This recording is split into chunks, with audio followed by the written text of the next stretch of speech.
Mesdames et messieurs, chers amis de la Fondation Monaco-Méditerranée, ce n'est pas la première fois que je présente un orateur pour une conférence de cette fondation, mais j'ai rarement été aussi honoré que de devoir présenter aujourd'hui Jacques de la Rosière.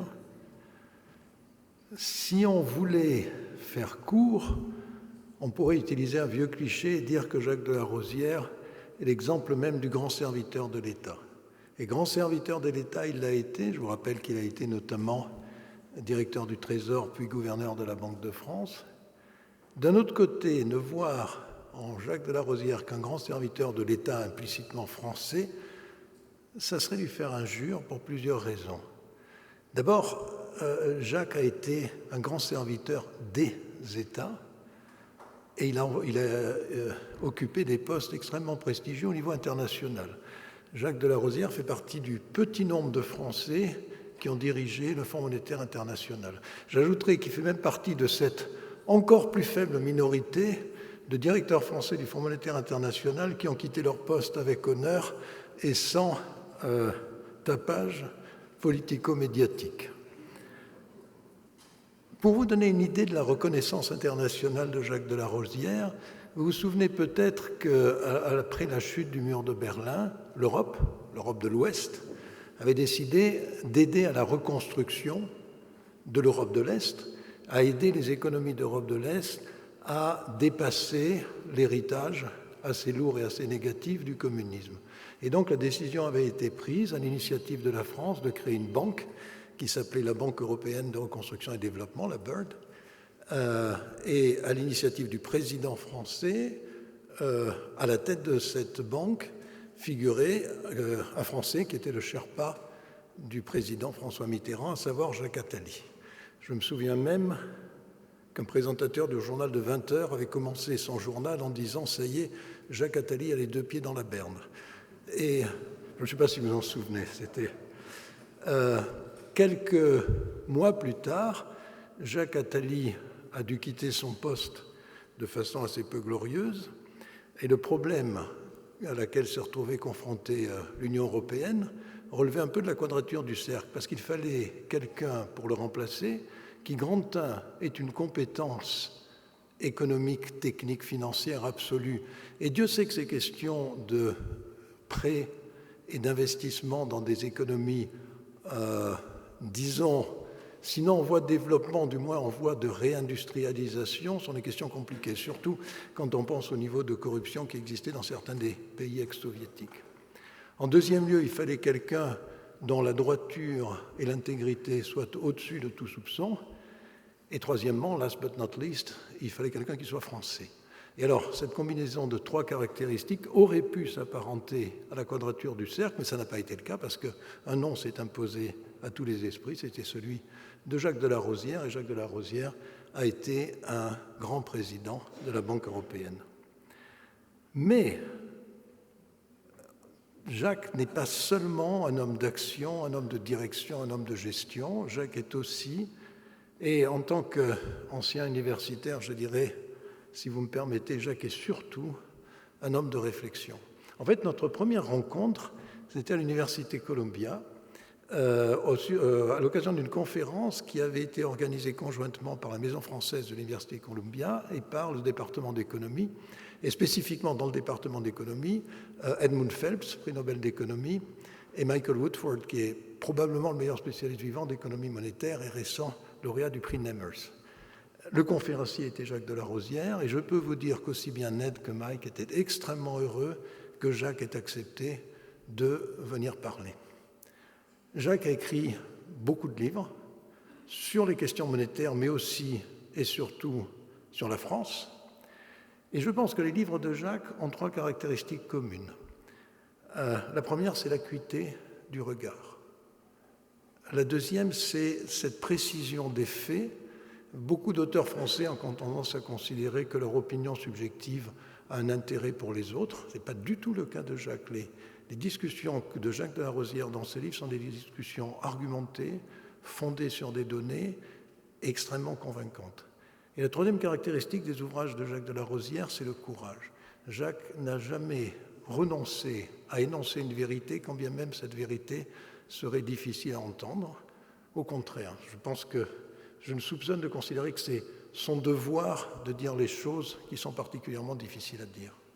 Je voudrais ajouter une dernière chose. Au moment où la présidente et le directeur général de la Fondation ont évoqué l'idée d'inviter Jacques de la Rosière, c'était il y a plusieurs mois, nous n'avions aucune idée de ce qui nous attendait. Nous ne nous attendions pas à avoir une dissolution et la formation d'un Parlement où aucune majorité se dégage et un gouvernement dont la survie n'est pas garantie au-delà de quelques semaines. Mais rétrospectivement, choisir Jacques de la Rosière a été un coup de maître parce qu'il y a peu de personnes en qui j'aurais plus confiance pour énoncer un diagnostic sur la situation actuelle que Jacques de la Rosière. Donc vous comprenez pourquoi je suis très honoré de lui laisser maintenant la parole.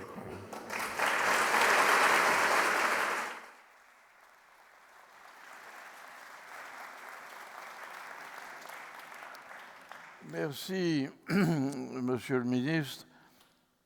J'ai été très touché de votre allocution d'introduction parce que non seulement nous sommes confrères à l'Académie des sciences morales et politiques, mais j'ai pour vous une grande admiration parce que vous êtes un des économistes que je connais, qui ne sont pas nombreux, et qui font de la recherche sur des choses fondamentales et des choses concrètes.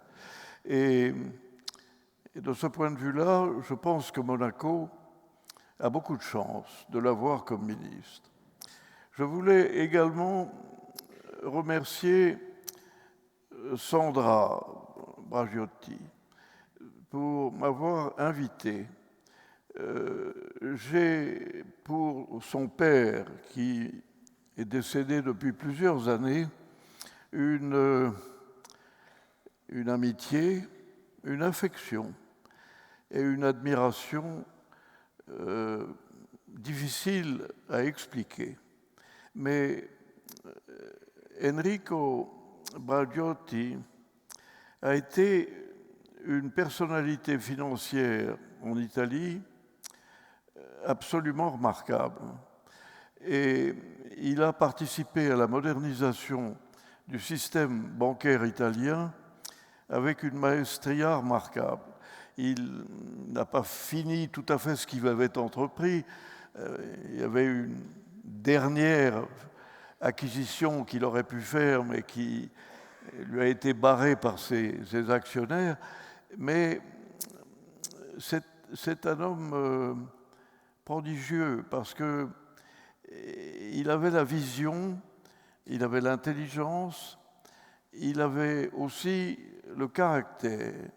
Et c'était un caractère extraordinairement aimable. Je sais que sa famille est encore sous le charme de leur père, et je parle aussi à Jean-Luc, qui a eu la gentillesse de me recevoir ce matin. Donc, Sandra, sachez que vous avez repris en main cette association Méditerranée-Monaco avec l'inspiration de votre père, parce qu'il est derrière tout ce que vous faites. Alors, ayant dit cela, je vais vous introduire à mon livre qui traite de deux sujets. Le premier, ce sont les caractéristiques essentielles de notre déclin économique et financier. Et la deuxième chose, c'est la manière de redresser la barre. Alors je vais suivre ce plan. 1, les caractéristiques du déclin. 2, que faire pour arrêter ce processus. Alors, j'ai choisi, parmi beaucoup d'autres éléments, 4 chapitres pour décrire le déclin de notre économie et de notre finance. D'abord, l'éducation nationale. Dans le classement international de l'OCDE, notre pays se place au 28e rang, c'est-à-dire le début de la partie je dirais, inférieure de la moyenne de l'OCDE. Et les résultats concernant la compréhension du français écrit et la maîtrise des bases mathématiques essentielles, ces résultats sont alarmants et ne font que se dégrader depuis 2000, c'est-à-dire depuis 25 ans. Une étude nationale, celle-là, pas celle de l'OCDE, montre que parmi les élèves de 4e ayant parcouru la scolarité normale qui est la leur, 53% d'entre eux ne maîtrisent pas les compétences élémentaires en français, lire une notice, et 55% ne comprennent pas les bases élémentaires des mathématiques, c'est-à-dire faire une règle de 3, par exemple. Alors, il faut comprendre que si notre population a plus de 50%, je vous parle de 55%, ne maîtrise pas les choses élémentaires qui étaient traditionnellement l'apanage de l'éducation nationale, on a un problème. Et on a un problème au plan économique, parce que la non-compréhension des choses essentielles fait qu'on n'est pas très compétent. Et les études plus poussées qu'ont fait l'OCDE montrent à quel point ce déclassement de la France sur le plan de l'éducation est grave. Pour résumer mes observations, je dirais ceci. Il y a deux déficiences majeures dans notre système. D'abord, il y a la dépendance des élèves aux conditions sociologiques dans lesquelles ils vivent. Alors c'est vrai pour tout le monde, ça. C'est vrai pour tous les pays. Mais l'étude de l'OCDE montre que c'est particulièrement vrai en France.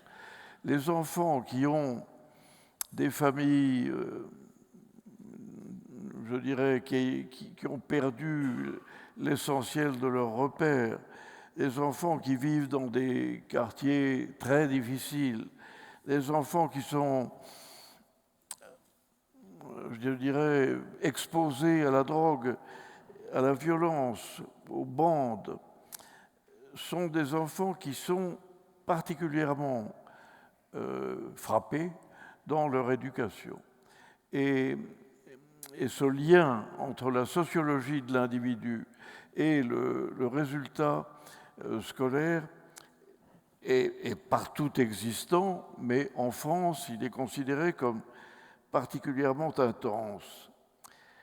Le deuxième élément que je voulais vous citer, c'est la baisse de la qualité des enseignants. La moyenne en mathématiques pour le CAPES, le CAPES c'est un examen de fin d'enseignement supérieur qui vous ouvre les portes de l'enseignement. C'est remarquable. Eh bien, figurez-vous que la moyenne en maths du CAPES oscille depuis 20 ans de 5 à 10 sur 20. C'est-à-dire que les professeurs sont en fait des élèves médiocres. Et si vous regardez le positionnement d'un professeur qui a fait le CAPES, vous voyez qu'il est positionné comme un instituteur d'il y a 30 ou 40 ans. Point de vue de sa rémunération en fonction du SMIC. Donc nous avons une population professorale qui est de qualité médiocre et ça explique en partie, mais seulement en partie, les problèmes que nous vivons depuis que, il y a une cinquantaine d'années, on a supprimé le double collège. On a cru qu'en supprimant le double collège, on aurait une France démocratiquement enseignée. Et on s'est trompé, parce que les structures de l'enseignement élémentaire n'étaient pas prêtes à accueillir la masse des élèves qui se sont précipités vers le secondaire, et la conversion au secondaire s'est faite dans des conditions désastreuses. Et le résultat, au lieu d'être une démocratisation, tout le monde va au secondaire, ça paraît démocratique. En réalité, c'est antidémocratique, parce que la clé sur laquelle repose ce système, c'est l'échec scolaire.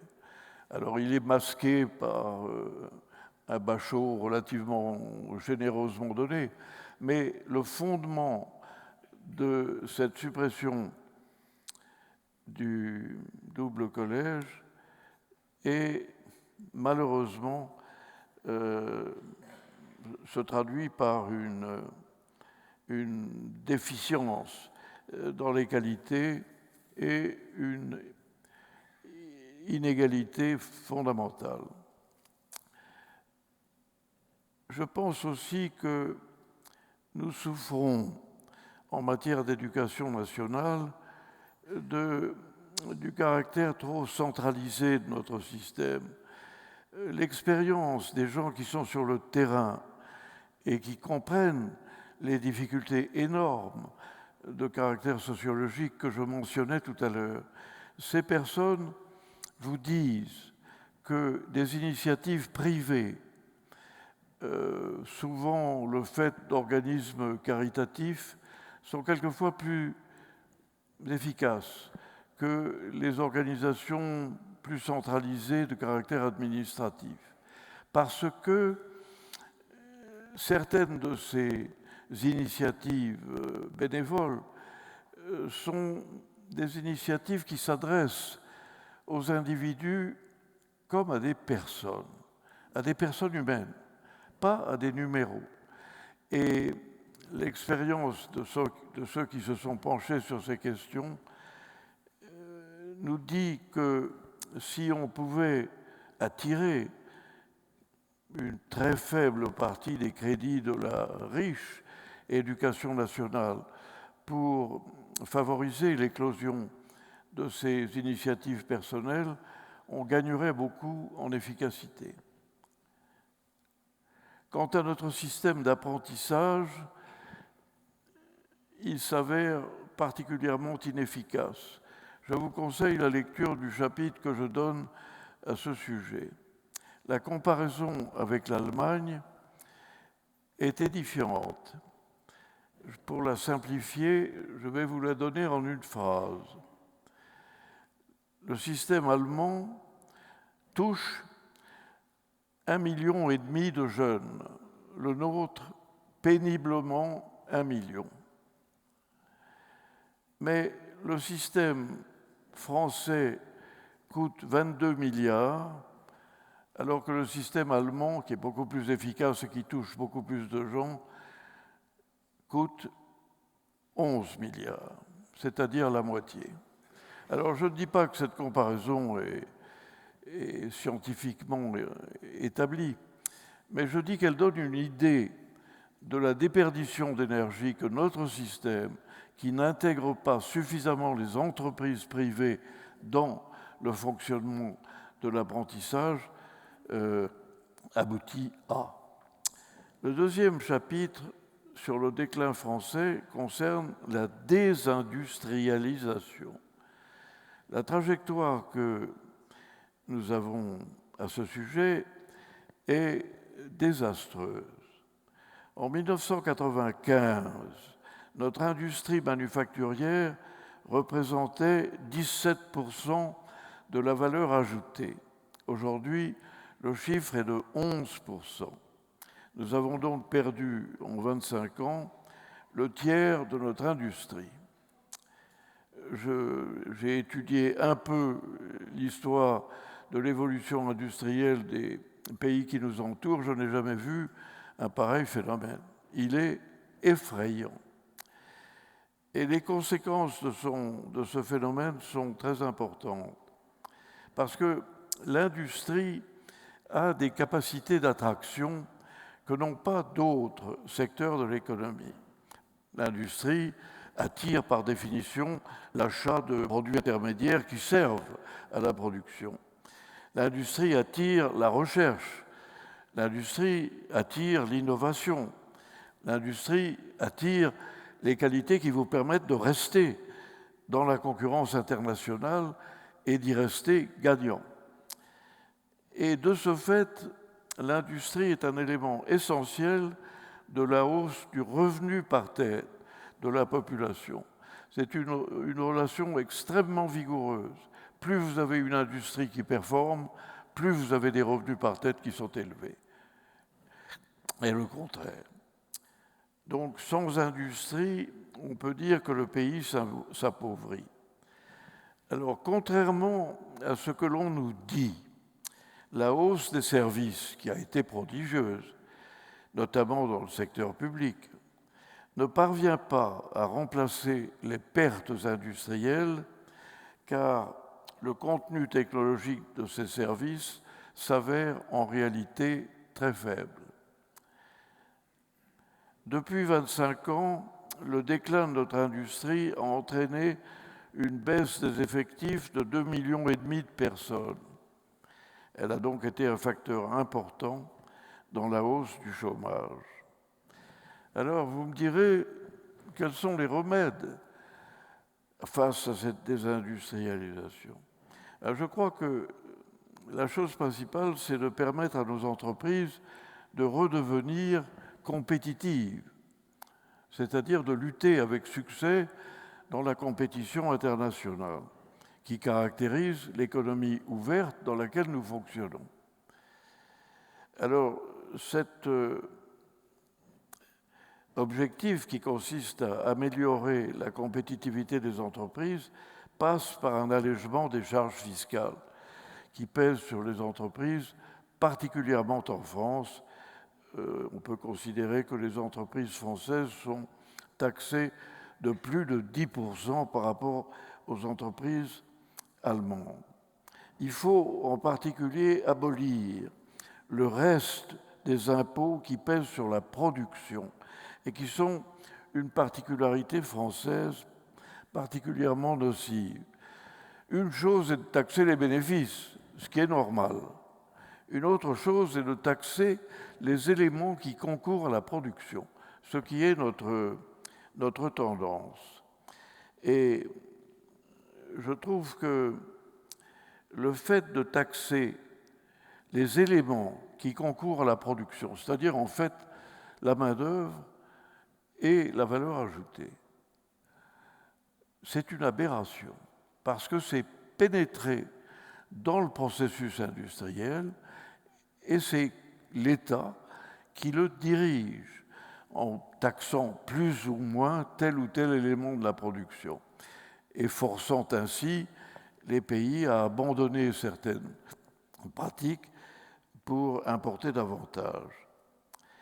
C'est pour ces raisons que je suis circonspect sur les hausses d'impôts prévues par le nouveau gouvernement et qui risquent de détériorer encore davantage la position des entreprises sur le plan de leur compétitivité internationale. Le troisième chapitre de déclin, c'est la dépendance aux importations en provenance de l'étranger. Alors je veux bien être compris, je ne critique pas l'existence d'un déficit commercial en soi. Un déficit commercial peut être tout à fait acceptable, notamment s'il est momentané ou s'il est provoqué par une hausse du prix des importations énergétiques, par exemple. Mais en France, il ne s'agit pas de cela. Notre déficit commercial s'avère ininterrompu depuis 2004, c'est-à-dire depuis plus de 20 ans. Et il atteint des ordres de grandeur de 100 milliards d'euros par an.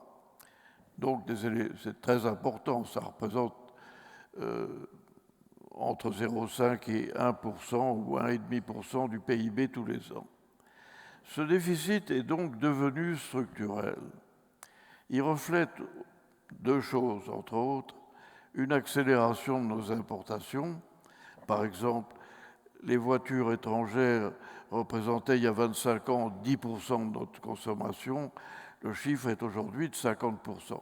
Ce n'est pas un mouvement qui est uniquement propre à la France, il est général. Mais quand on regarde le détail, on voit qu'il est particulièrement aigu dans notre pays. Et on peut aussi calculer que la croissance de nos importations et la baisse concomitante de notre production et de nos exportations ont détruit 2,5 millions d'emplois entre 1975 et 2024. Une étude particulière figure dans mon livre sur le calcul de l'incidence du fait de se reposer sur les importations comme nous le faisons sur l'emploi. Alors, la réponse des autorités à ce phénomène inquiétant a été « on peut toujours emprunter pour financer l'importation de ce que l'on n'est plus capable de produire, et notamment dans le secteur des articles haut de gamme ». C'est la réponse qui a été donnée, pas exactement dans ces termes, parce qu'il m'arrive de caricaturer légèrement les explications que j'entends. Mais en gros, c'est ça que ça veut dire. Alors, il faut se poser la question, comment est-ce que nous avons laissé se détériorer notre balance commerciale? Je pense que nous l'avons fait sciemment, en ce sens que nous avons systématiquement favorisé la stimulation de la consommation, de la demande interne, par rapport à une politique de l'offre qui aurait favorisé davantage l'investissement, qui aurait permis de travailler davantage sur les hauts de gamme et d'être puissant à l'exportation. Et un autre trait qui est peu connu, mais que, en tant qu'ancien patron du Fonds monétaire international, j'ai appris sur le tas, c'est que plus vous distribuez du crédit à un pays, plus vous allez avoir des importations. Parce que le crédit se porte de lui-même plus facilement vers l'importation que vers la mise en œuvre compliquée quelquefois d'une production nouvelle. Et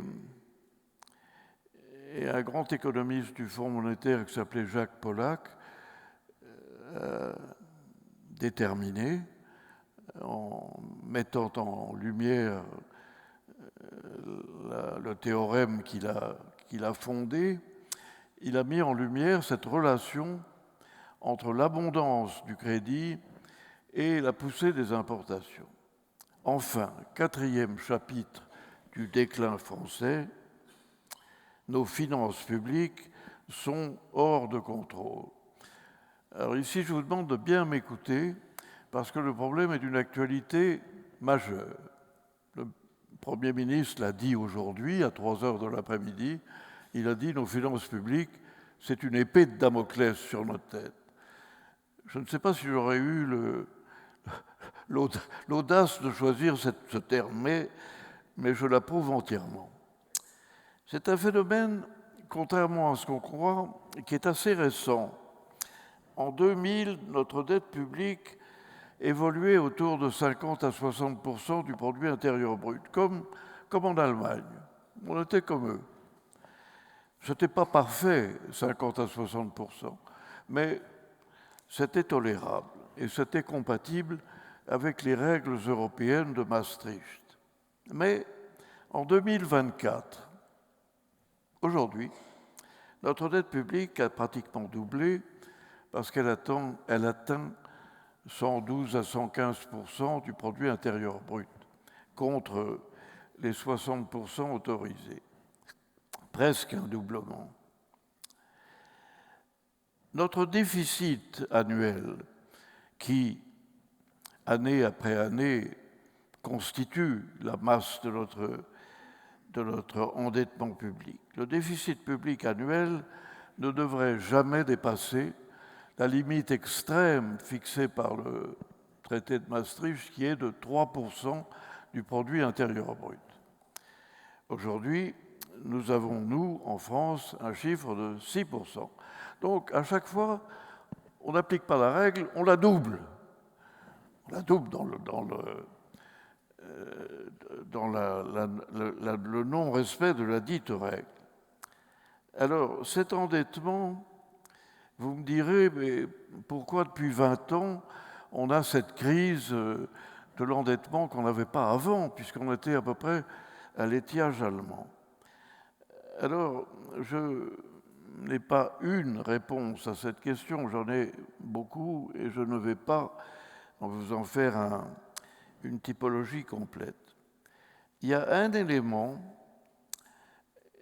qui a facilité le phénomène de l'endettement, ça a été la politique monétaire de la Banque centrale européenne, qui a été particulièrement accommodante et qui s'est accompagnée de taux d'intérêt à zéro en termes réels pendant une bonne vingtaine d'années. Ces taux zéro, qui n'ont jamais été préconisés par Keynes, je le précise, ces taux zéro, voire négatifs, ont évidemment favorisé l'emprunt. Quand on vous dit que vous pouvez emprunter à 0%, il faudrait être bizarre pour ne pas se livrer à des emprunts nouveaux. Alors, ce faisant, la facilité qu'ont eu les ministres des Finances de financer leur budget avec de l'argent qui ne coûtait rien les a détournés de pratiquer des réformes de structure, puisque l'argent était gratuit. Mais c'est là que je voudrais que vous m'écoutiez très attentivement, parce que c'est quelque chose qui n'est pas évident.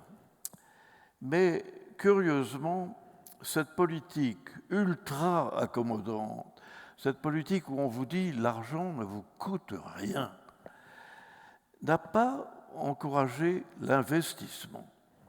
Au contraire, il l'a découragé.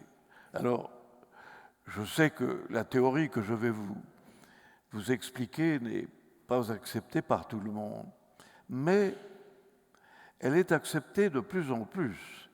Et la littérature économique est en train d'enrichir l'intuition que j'ai eue depuis qu'on a pratiqué des taux zéro. Mon intuition était la suivante. Je me disais, 95%, bon an, mal an, de l'investissement productif d'une nation vient des épargnants. C'est comme ça que ça se passe. Ce sont les ménages qui, sur longue période, vous pouvez calculer sur 200 ans, ce sont les ménages qui financent l'investissement productif.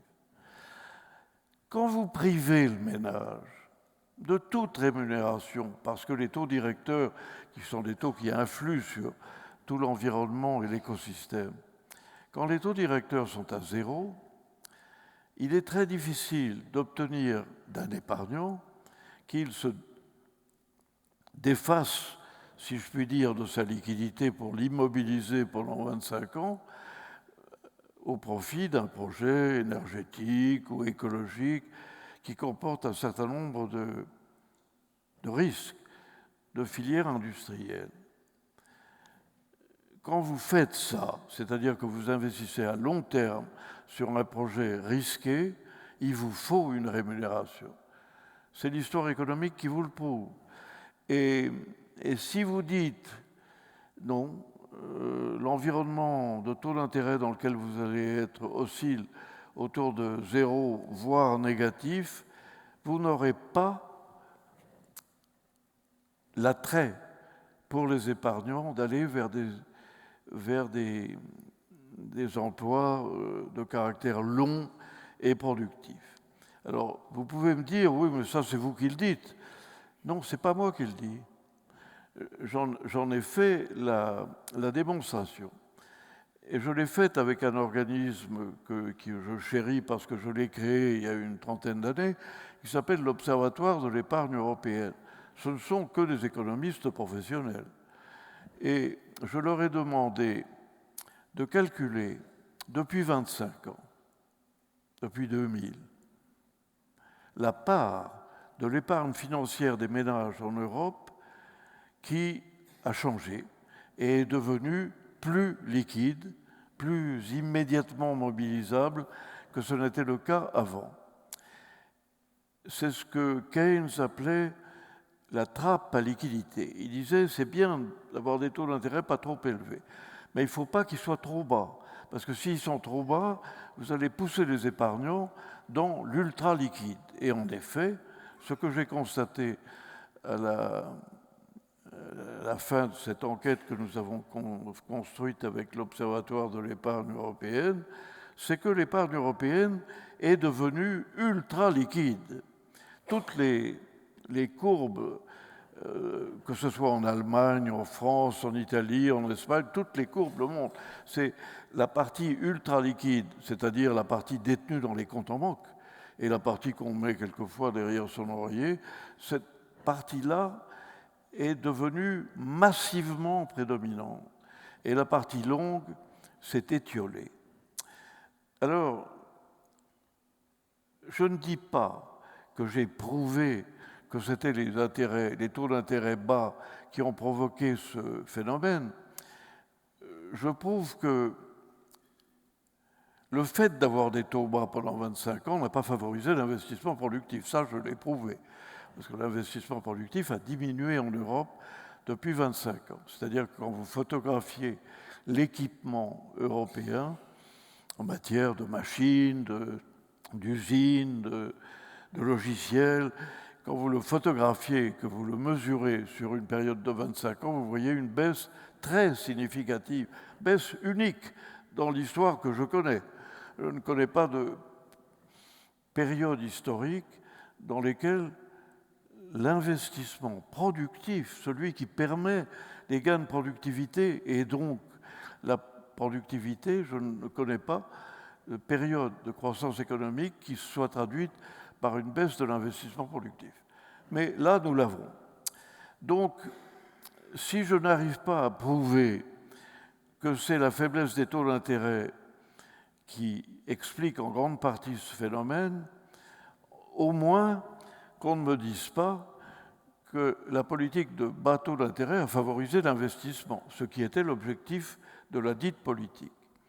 Ça, on ne peut pas me le dire.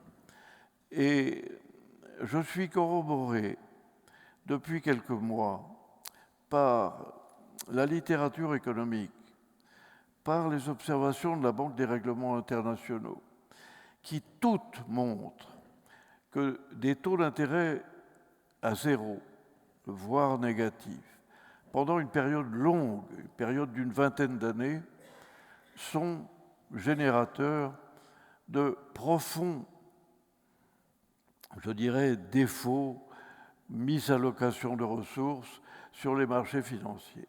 Ceci est maintenant démontré.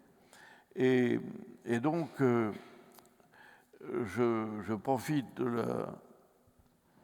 fait que vous m'avez donné la parole aujourd'hui pour vous dire que la trappe à liquidité fonctionne à plein. Alors, l'écart croissant des taux d'intérêt entre la zone euro, où ils sont faibles, et d'autres régions, comme les États-Unis, où les taux d'intérêt sont plus élevés, ils sont de l'ordre de 100 points de base plus élevés, a encouragé les investisseurs à allouer leur épargne vers des régions qui offrent de meilleurs rendements, plus proportionnels aux risques encourus. Et donc, au lieu de voir l'épargne européenne qui est abondante irriguer l'investissement long européen, ce qui serait souhaitable, on le voit filer à travers l'Atlantique vers les États-Unis qui n'en ont pas besoin. Ça conduit donc à une mauvaise allocation du capital et d'ailleurs il y a un phénomène qui le corrobore. Ce sont ce qu'on appelle les entreprises zombies. Qu'est-ce que c'est qu'une entreprise zombie?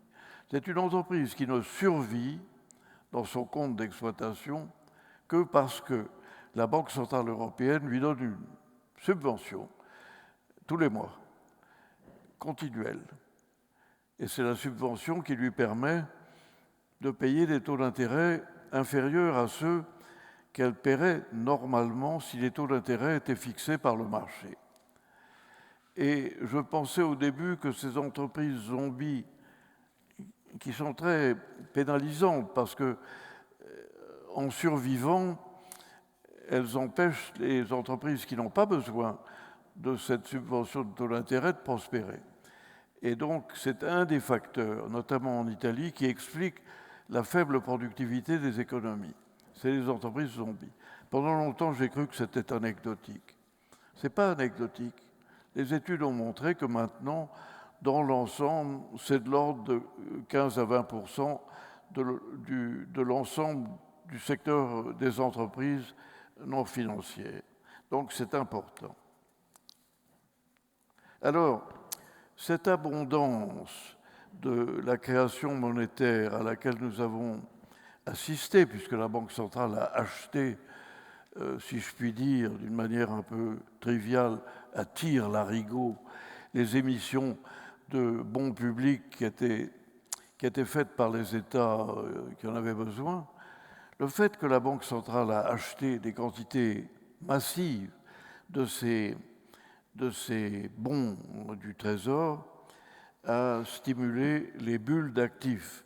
Parce que si vous avez un acheteur comme la BCE, la Banque centrale européenne, qui achète systématiquement tout ce qui est émis, ben les prix montent. Parce que vous avez un acheteur qui achète tout. Et comme les prix montent, les taux d'intérêt baissent. Et nous avons vécu avec des taux d'intérêt très bas et des valorisations d'actifs, et en particulier d'actifs gouvernementaux, très élevées. Ces valorisations ont favorisé qui? Elles ont favorisé les États, d'abord, qui étaient heureux de voir leur signature dotée de pareille valorisation. Elles ont favorisé aussi les classes de la société qui possèdent des avoirs, des actifs financiers, et qui ont vu ces actifs augmenter. Ce n'est pas la classe des travailleurs qui a bénéficié de ces valorisations, c'est la classe des gens qui ont suffisamment d'actifs financiers ou immobiliers, qui est une autre catégorie d'actifs spéculatifs. Et donc, au total, on a une politique monétaire qui n'a pas favorisé l'investissement. Moi, je dis elle l'a défavorisé. Le jury est out. Mais on va bientôt en décider et j'ai la quasi-certitude que c'est moi qui ai raison. Donc, on n'a pas fait d'investissement. On a laissé l'investissement productif décroître. On a poussé les bulles d'actifs. Et les bulles d'actifs, ce n'est pas très bon. Ce sont des valorisations extrêmes qui dépassent les fondamentaux et qui un beau jour éclatent. Et c'est la crise. Et on a créé une inégalité sociale en favorisant les valorisations.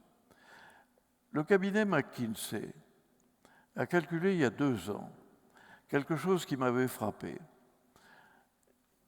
Il a calculé le bilan de nos sociétés occidentales. C'est-à-dire qu'au lieu de regarder l'évolution du produit intérieur brut, qui est une notion de flux, c'est l'augmentation de la valeur ajoutée pendant une année. Au lieu de regarder ça, ils n'ont pas regardé ça. Ils ont regardé la balance des actifs et des passifs qui caractérise tout bilan. Et ils se sont aperçus que depuis 25 ans, le bilan, qui n'est jamais établi de cette manière-là, mais c'est la recherche de McKinsey, le bilan a cru prodigieusement. Je n'ai plus tout à fait en tête les pourcentage d'augmentation, mais c'est beaucoup plus élevé que la croissance économique calculée par le biais du produit intérieur brut. Et alors, ce qui est intéressant dans l'étude de McKinsey, c'est qu'il regarde où cette augmentation prodigieuse de la valeur des actifs au bilan a été. Et ils disent que les 3/4 ont été l'objet de valorisations boursières qui n'ont rien à voir avec la valeur ajoutée d'une entreprise et qu'il n'y a qu'un quart qui représente la valeur réelle. Alors, ça m'a fait réfléchir, parce que je me suis dit, on vit dans une société, tout le monde travaille. Vous voyez les gens dans la rue le matin, ils vont à leur boulot. 3/4 de ça, ça va finir par des valorisations financières, et il n'y a qu'un quart qui va bénéficier à la population. C'est quand même assez extraordinaire. Alors j'ai voulu étudier le rapport McKinsey. Et je dois dire que je suis un des seuls à l'avoir étudié, parce qu'il est un peu rébarbatif, mais il est très intéressant.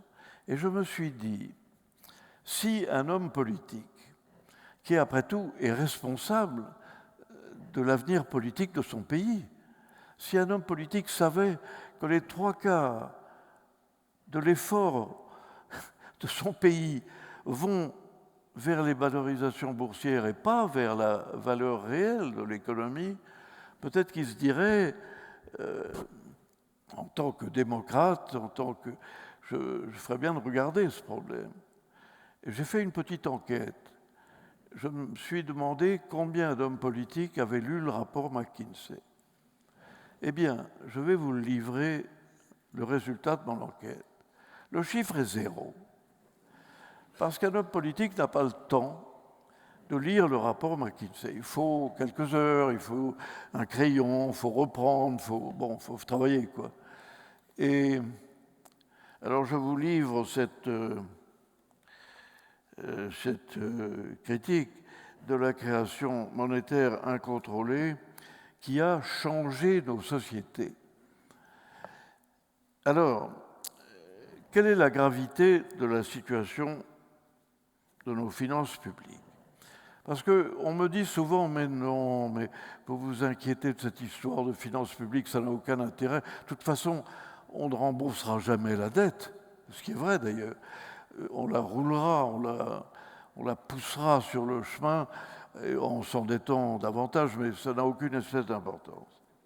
Alors, ce que l'on me dit en disant ça peut être vrai à un instant donné, mais n'est pas vrai dans la durée. Et il faut être conscient de cela.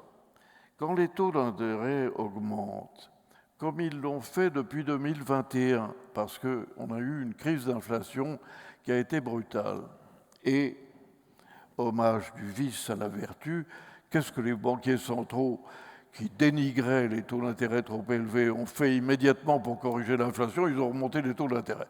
C'est ce que j'appelle l'hommage du vice à la vertu. Donc, les taux d'intérêt ont monté de manière fulgurante. Et le coût du service de la dette a augmenté aussi très rapidement. Alors, il a augmenté parce que l'assiette de la dette, pendant 20 ans d'inconséquence, s'est énormément accrue, puisqu'on est passé de 50% du PIB à 110% du PIB. Et le coût annuel du service de la dette en France est passé de 34 milliards d'euros en 2022 à sans doute 50, l'année n'est pas terminée, en 2024, et pourrait atteindre, si la politique restait inchangée, 70 milliards en 2027. Alors, pour vous donner un ordre de grandeur, le coût annuel, ça je parle du coût du service de la dette, pas de l'amortissement. L'amortissement, on n'en parle plus. Le coût annuel du service de la dette est donc élevé à 50 milliards. Il représente un bon budget de la défense nationale. Donc ce n'est plus une petite chose. c'est une grosse chose. Et si vous consacrez 50 milliards, voire 70 milliards dans quelques années, rien qu'au paiement de la dette,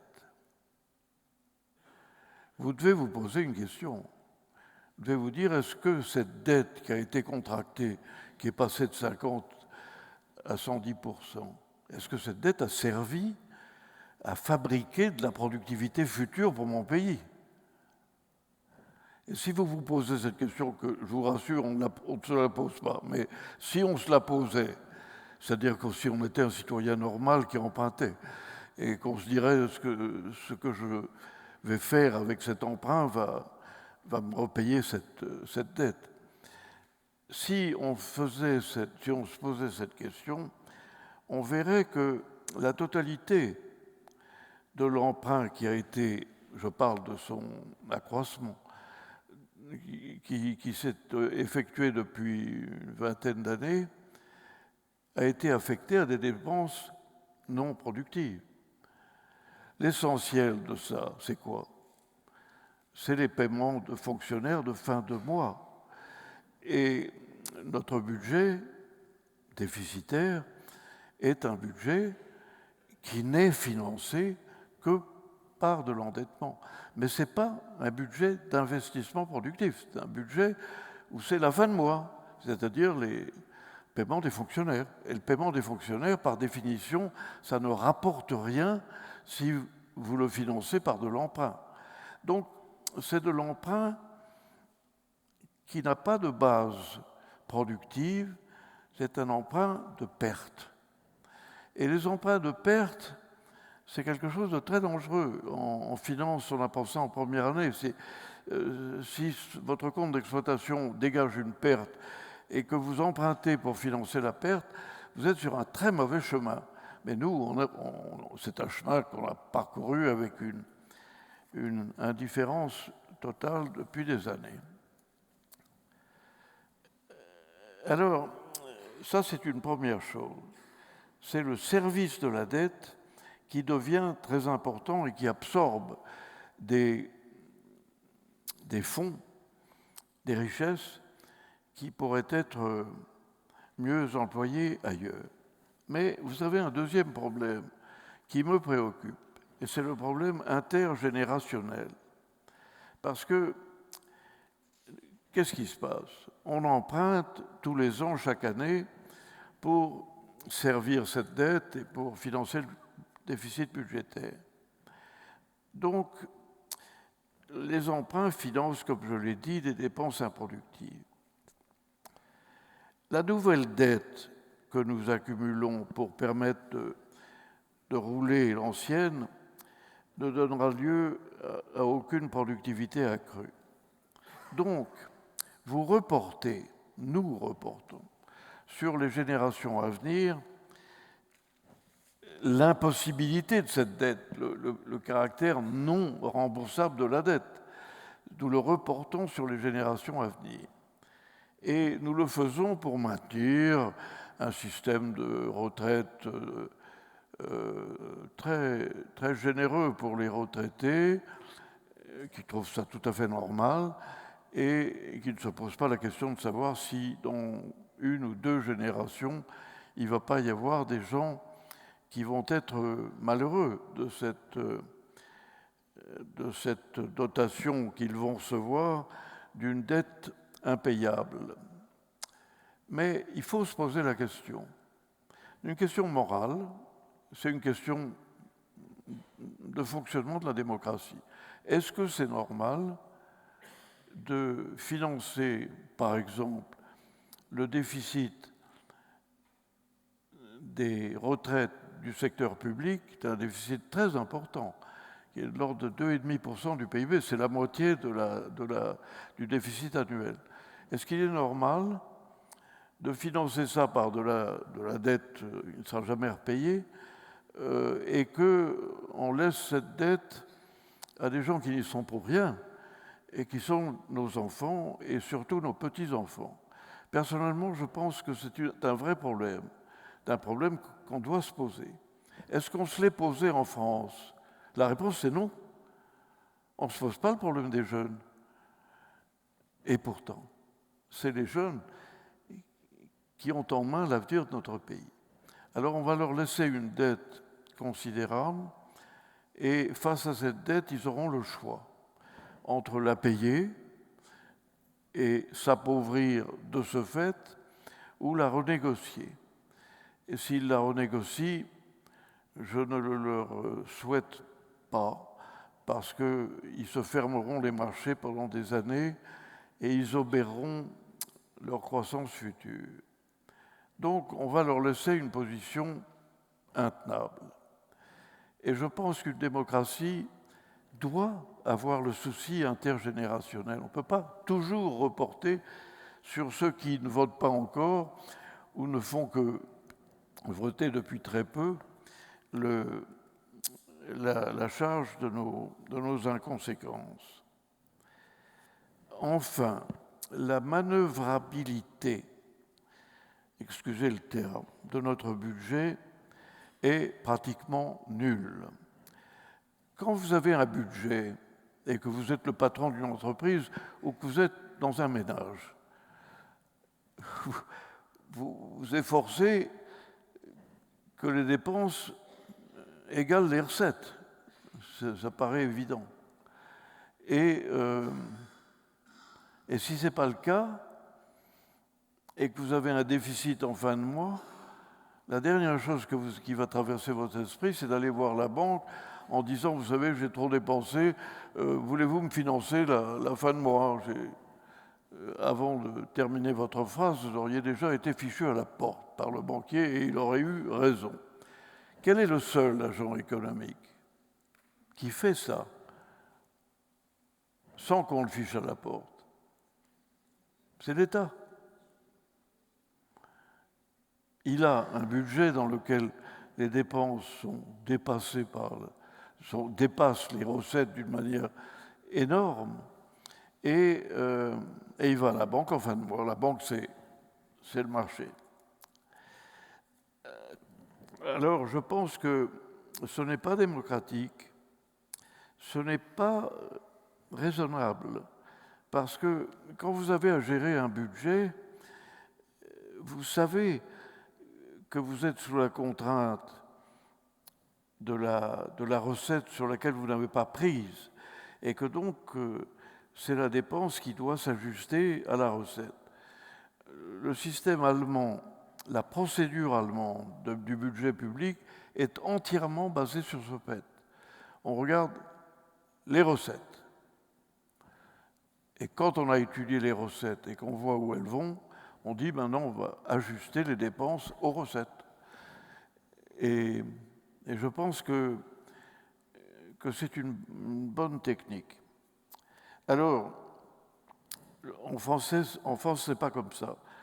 En France, tout ce qui a déjà été voté comme dépenses publiques, qu'on appelle cérémonieusement les services votés, parce qu'ils ont été votés par le Parlement dans les années précédentes, est reporté méticuleusement sur les budgets à venir. Et les services votés représentent l'essentiel du budget. Alors celui-là, vous ne le touchez pas, parce qu'il bénéficie de la sacralité qui s'attache au fait qu'ils ont déjà été votés. Moi, je dis toujours à Bercy, mais c'est le contraire qu'il faut faire. C'est à ça qu'il faut s'attaquer, parce que vous avez là-dedans des strates de dépenses budgétaires qui ont été peut-être valables il y a 25 ans, mais qui aujourd'hui doivent être remises en question. Et c'est cet exercice d'examen annuel de la dette que je préconise, de la dépense que je préconise. Les Scandinaves le font.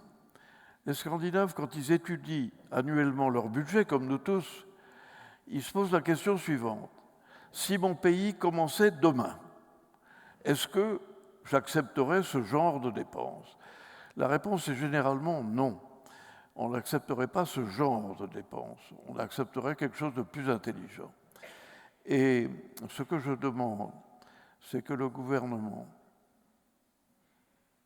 demande à un organisme d'audit remarquable que nous avons et qui s'appelle la Cour des comptes, qui lui demande d'examiner chaque budget ministériel. Et dans chaque budget ministériel, chaque chapitre. Et dans chaque chapitre, chaque ligne. Et que la Cour des comptes détermine si c'est vraiment utile ou pas, ou moins. Et c'est une réforme de méthodologie. Je pense que ce serait très utile. Alors, il se trouve que nous sommes affligés d'une dépense publique très élevée en France. Elle n'est pas tout à fait à 60% du PIB, mais tout près, alors que la moyenne européenne est autour de 50%. Donc il y a une différence de 7 à 8 points de PIB entre la dépense française qui est très élevée et la dépense moyenne de l'Europe que nous influençons d'ailleurs par nos mauvais résultats. Et 7% de PIB de différence entre la France en matière de dépenses et la moyenne de nos compétiteurs, c'est la différence entre la productivité, la compétitivité et la non-compétitivité. C'est aussi simple que ça. 10 points de PIB, 7 points de PIB, c'est énorme. Et je suis content de voir que M. Barnier a mis l'accent sur la chasse aux dépenses publiques improductives, puisqu'il a dit que 2 tiers de l'effort devait porter sur les dépenses et 1 tiers sur les recettes. Alors, on va voir ce qui va se passer, mais c'est un point central.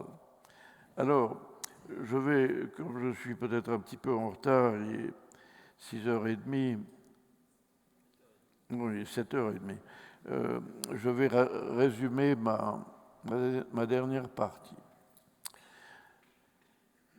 Pour redresser la France et la trajectoire de déclin que j'ai décrite, il faut commencer par le commencement. Et le commencement, c'est le budget. Il faut rétablir nos finances publiques. Je me souviens, en 1958, il y a eu un plan de redressement. La France était au pire de la crise financière. Et l'homme qui a présidé à au programme, c'était M. Rueff, qui était un des grands économistes de son temps. Il a fait un programme, il l'a montré au général de Gaulle. Et le général de Gaulle a dit, mais vous avez l'équilibre budgétaire là-dedans? Alors il n'avait pas. De Gaulle a dit, s'il n'y a pas l'équilibre budgétaire, la France va perdre sa crédibilité. On a fait l'équilibre budgétaire. Ça a été très difficile, parce que socialement, il a été obligé de tailler dans les pensions et dans les retraites. Mais le programme a démarré comme personne ne l'avait imaginé. Maintenant, c'est un cas d'études dans les universités. C'est un programme admirable. Et il est admirable parce que De Gaulle a dit « mettez le budget en ordre ». Et aujourd'hui, c'est pareil. Il faut remettre le budget en ordre. Rappelez-vous l'image de Barnier sur l'épée de Damoclès. Alors, 7% de différence entre la dépense européenne et la dépense française, ça fait à peu près 200 milliards d'euros. Je me suis dit dans mon petit bouquin, et vous verrez en le lisant, est-ce que c'est possible de faire, disons en 10 ans, une économie de 200 milliards? Alors, on m'a tout de suite dit, c'est complètement impossible, vous allez avoir la révolution demain, c'est absurde, ça ne durera même pas une demi-journée, votre truc, si jamais le gouvernement décide ça. Alors, j'ai voulu, parce que l'argument des gens au gouvernement qui me disaient ça, c'est un argument de chantage, c'est-à-dire qu'ils vous disaient, si vous mettez de l'ordre dans le budget, vous allez tailler les dépenses sociales. Et si vous taillez les dépenses sociales, vous avez la révolution. Alors je me suis dit, Si je ne taillais pas les dépenses sociales, je les laisse intactes. Je n'enlève pas un centime des dépenses sociales. Comme ça, je n'entre pas dans le champ du chantage gouvernemental. Et je me suis dit, est-ce qu'avec la petite moitié, parce qu'en gros c'est 2 moitiés, avec la petite moitié du non social, je pourrais économiser 200 milliards sur 10 ans. Et, surprise pour moi aussi d'ailleurs, la réponse est oui. La réponse est qu'on peut le faire. Et je me suis senti encouragé. Alors, je n'ai pas la réponse scientifique totale à cette question. Il est possible que j'ai un peu exagéré certaines économies de dépenses, mais les ordres de grandeur sont là. Et il me semble que dans la recherche d'économie, il y a beaucoup de choses. Je vous ai cité au début une douzaine de milliards qui sont jetés par la fenêtre en matière d'apprentissage. C'est toujours bon à prendre, 12 milliards. Après tout, le gouvernement vient de lever 21 milliards d'impôts. Si vous en rajoutez 10, ça fait 30. Enfin, ça commence à cuber. Et chemin faisant, je me suis aperçu que les politiques non considérées, non vraiment établies, qui génèrent des surplus, sont considérables. Dans les crédits d'impôt, par exemple, dont certains sont très honorables et d'autres le sont moins, on peut faire des économies considérables. Et puis, il y a la fonction publique. Alors, la fonction publique, personne ne veut y toucher. Moi, j'y touche. J'ai regardé 2 chiffres qui vont vous paraître intéressants. L'Allemagne a 15 millions d'habitants de plus que nous, des gens dont il faut servir sur le plan de la fonction publique les besoins. Mais elle a 1 million de fonctionnaires de moins que nous. Bon, je ne dis pas que cette comparaison est complètement valable. Il y a des écarts statistiques qu'il faut corriger. Mais l'ordre de grandeur est là. Notre fonction publique est trop chère. Elle est en sureffectif. Il faut la réduire. Alors, comment est-ce qu'on la réduit? On la réduit par attrition. On la réduit en ne remplaçant pas de manière sacro-sainte tous les départs à la retraite par des nouveaux recrutements. Et vous avez une méthode qui est la méthode de l'attrition, qui permet de réduire le problème. Vous n'avez pas une mise à pied, vous n'avez pas un licenciement. Vous avez simplement le fait que vous ne remplacez pas la totalité des gens qui partent à la retraite. Vous en remplacez peut-être la moitié.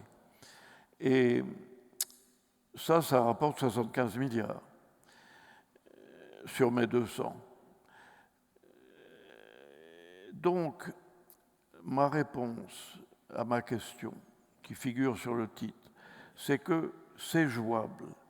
Mais pour que ça soit jouable, il faut que vous ayez une classe politique, d'abord qui s'intéresse au sujet. Deuxièmement, qui ait de la détermination. Troisièmement, qui ait un peu de vision, pas beaucoup, mais un peu. Et un peu de courage, pas beaucoup de courage. Pas le courage de De Gaulle, non, un courage calibre réduit, parce qu'on fait ça sur 10 ans, c'est 0,8 de PIB par an, un programme normal du FMI, c'est 2 points de PIB par an. Donc c'est un programme doux, et je pense que c'est faisable.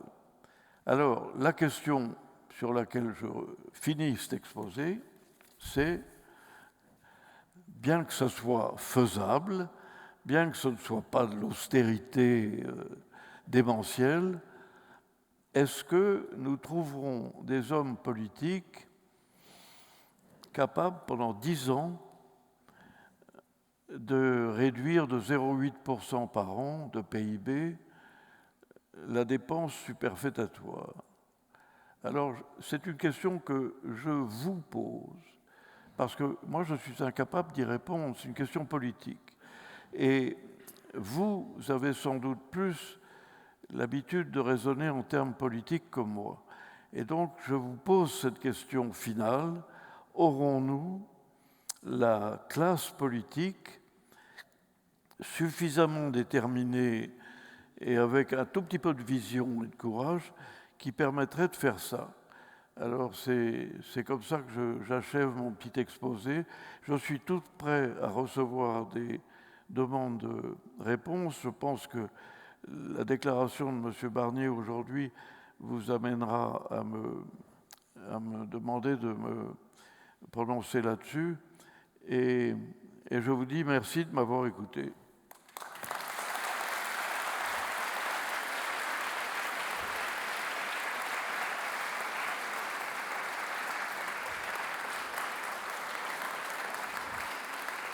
Mesdames, Messieurs, si vous avez une question, je vous prie de nous faire signe pour qu'on vous passer un micro.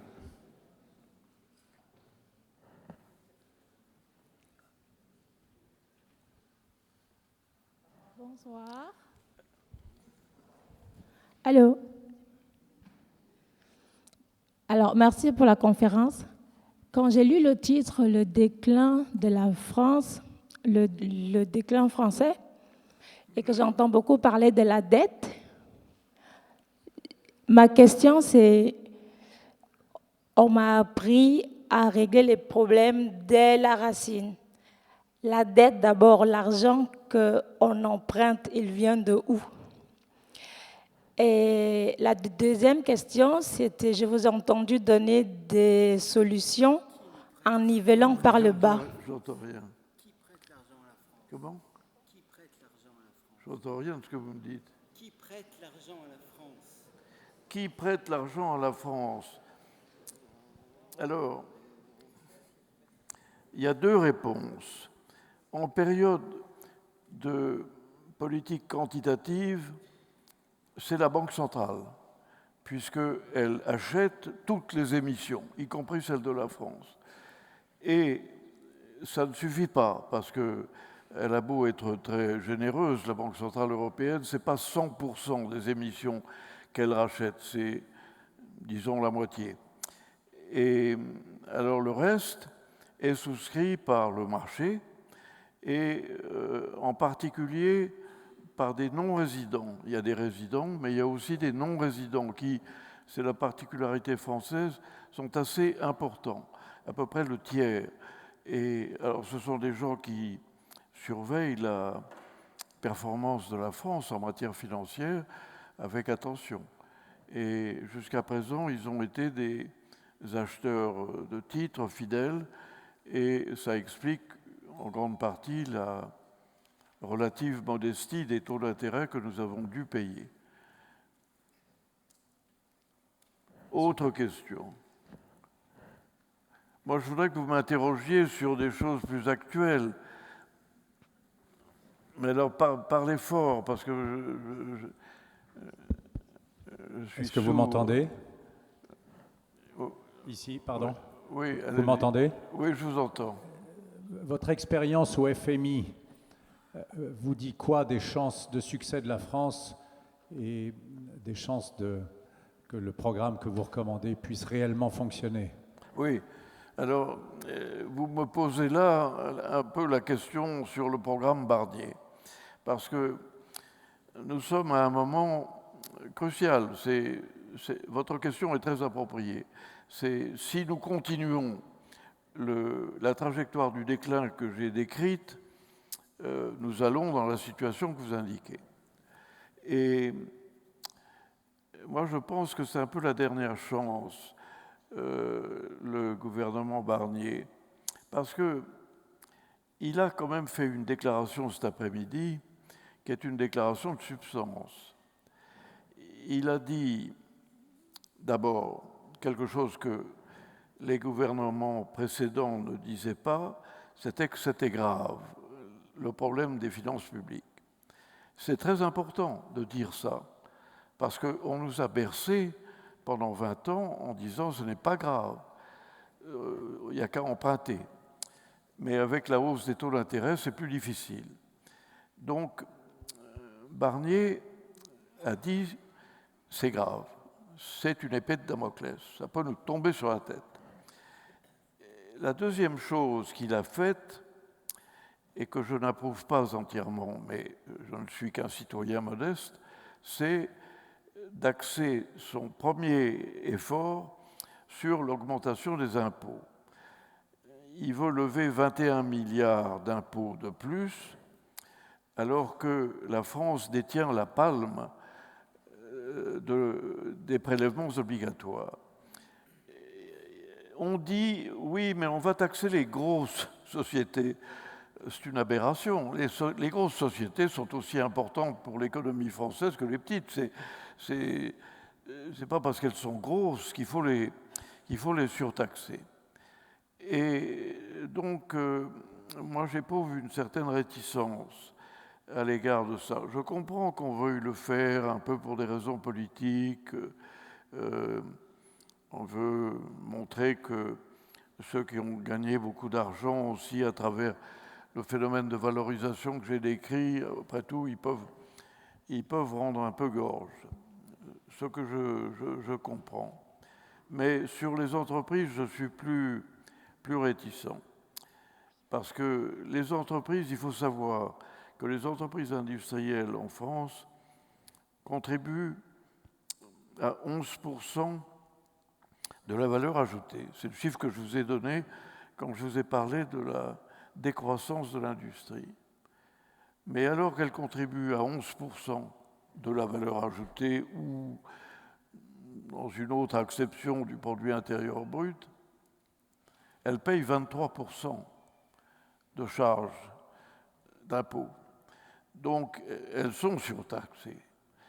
Et je me dis, est-ce que c'est une bonne idée de les surtaxer? Et ça, c'est mon opinion. Mais ce que a dit Barnier, qui est très important, c'est que les 2/3 de l'action qu'il veut mener en 2025 seront axés sur la réduction des dépenses publiques. Alors ça, il me rejoint entièrement. Et puisque, alors je fais une règle de 3, celle qui n'est en général pas acceptée par l'OCDE. La règle de 3 est la suivante. Je me dis, si il fait 2/3 de l'effort sous forme de baisse de dépenses et que 1/3, c'est par définition les 21 milliards qu'il vient de lever, alors je suis assez content du fait que la baisse des dépenses publiques soit supérieure à celle que j'avais indiquée dans mon propre bouquin. Parce que moi, j'avais 20 milliards par an, et là, ça fait plutôt 40 milliards par an. Donc, je trouve que son idée de faire les 2/3 de l'effort global sur les dépenses et 1/3 seulement sur les recettes, c'est bien.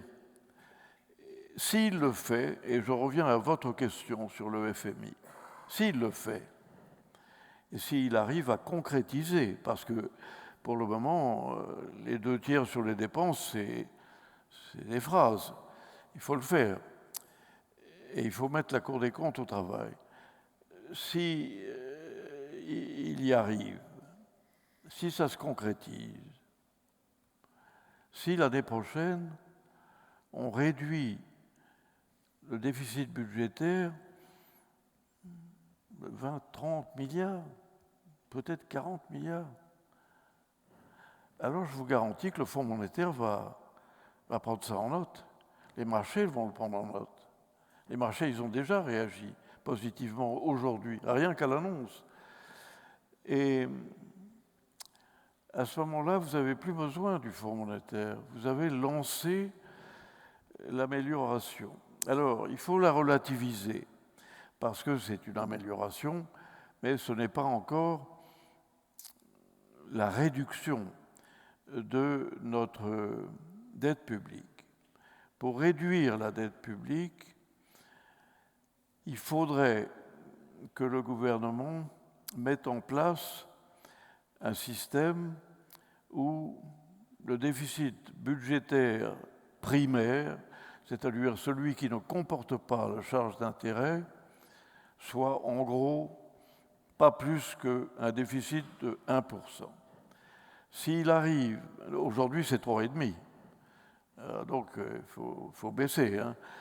S'il arrive à un déficit primaire de 1% et que la croissance est autour de 1 à 2 et que l'inflation est autour de 1 à 2 aussi, il passe juste sur le seuil où on n'accroît pas la dette.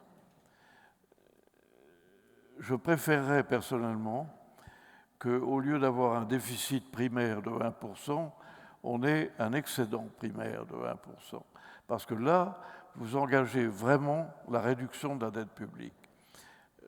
Si vous avez un déficit primaire de 1%, vous la stabilisez, ce qui est déjà quelque chose. Mais moi, je voudrais l'avoir baissé. Et donc, je préconise qu'on soit un peu plus audacieux et qu'on vise ce que les Italiens ont fait d'ailleurs pendant des années, un excédent primaire.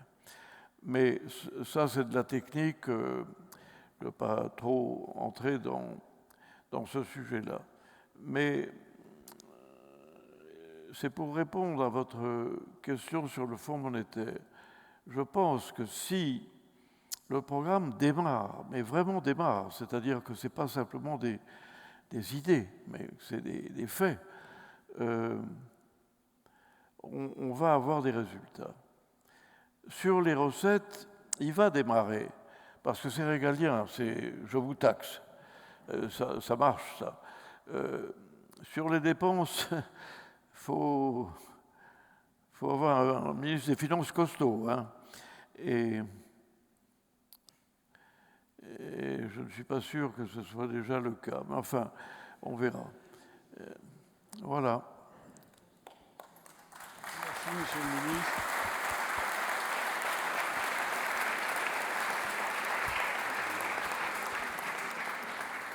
Merci, Monsieur le Gouverneur. Merci de votre présence. Merci pour cette analyse. Je tiens à remercier aussi notre ami le ministre Pierre-André Chiappori pour nous avoir suggéré que vous soyez ici.